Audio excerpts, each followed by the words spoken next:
করবেন সেটা এদেশের মানুষ আর মেনে নিবে না।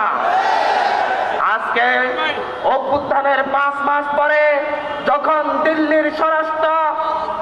দিল্লির পররাষ্ট্র সচিব বলছে যে আগামী বাংলাদেশের নির্বাচিত সরকারের সাথে সরকার আসলে আমরা সম্পর্ক স্বাভাবিক করব, তার 2 দিন পরেই দেখা যাচ্ছে একটি রাজনৈতিক দলের শীর্ষ নেতা বলছে অতি দ্রুত নির্বাচন দেন, নির্বাচিত সরকারই এই দেশের ভবিষ্যৎ নির্ধারণ করবে।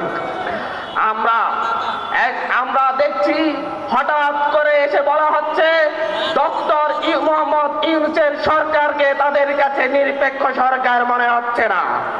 তারা নতুন নিরপেক্ষ সরকার চায়, যেই সরকার 1/11-তে যেরকম ভাবে কারচুপির নির্বাচনের মধ্য দিয়ে আওয়ামী লীগকে ক্ষমতার মস্তদে বসিয়ে দিয়েছিল, বাংলাদেশকে তাদের ভারতের দাসত্বের শৃঙ্খলা আবদ্ধ করেছিল, সেই রকম একটি নির্বাচনের মধ্য দিয়ে তাদেরকে যেন এমন একটি সরকার দেয়া হয় নিরপেক্ষ সরকারের নামে, যেটা তাদেরকে নিশ্চিত ক্ষমতায় বসিয়ে দিবে, সেই রকম সরকার তারা চায়।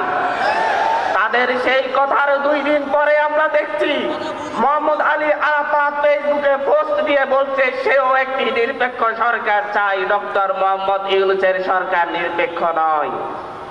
আমরা দেখছি আপনাদের ভাষার সাথে আওয়ামী লীগের ভাষা মিলে যাচ্ছে, আপনাদের লক্ষ্য উদ্দেশ্যের সাথে দিল্লির দলদের লক্ষ্য উদ্দেশ্য মিলে যাচ্ছে।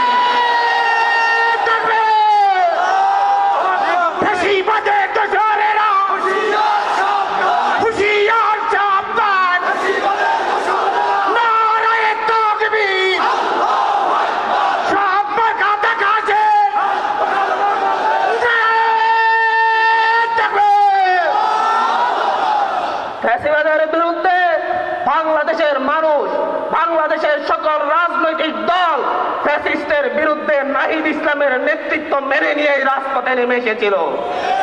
আপনাদের নেতৃত্ব যদি এদেশের মানুষ আপনাদের নেতৃত্বের উপর যদি ভরসা রাখতো, তাহলে সেই 28 অক্টোবর শেখ হাসিনা দেশ থেকে পালাতো। আপনারা সেদিন পল্টন ময়দানের সেই লক্ষ লক্ষ মানুষদেরকে টিয়ার গ্যাসের সামনে পেলে মঞ্চ থেকে পালিয়েছেন, এই দেশের মানুষ বলে যায়নি। কিন্তু নাহিদ ইসলামের আসিফ মাহমুদরা এই দেশ থেকে পালায় নাই, তারা 3রা আগস্ট, 4টা আগস্ট, 5ই আগস্ট প্রতিদিন রাজপথে ছিল। তারা ডিবির অফিস থেকে এসে 1 ঘন্টার জন্য রেস্ট নেয় নাই, তারা তারপর দিন থেকে রাজপথে নেমেছিল। আজকে আপনারা নাহিদ ইসলাম, আসিফ মাহমুদের চাইতে নিজেদেরকে দেশপ্রেমিক মনে করছেন।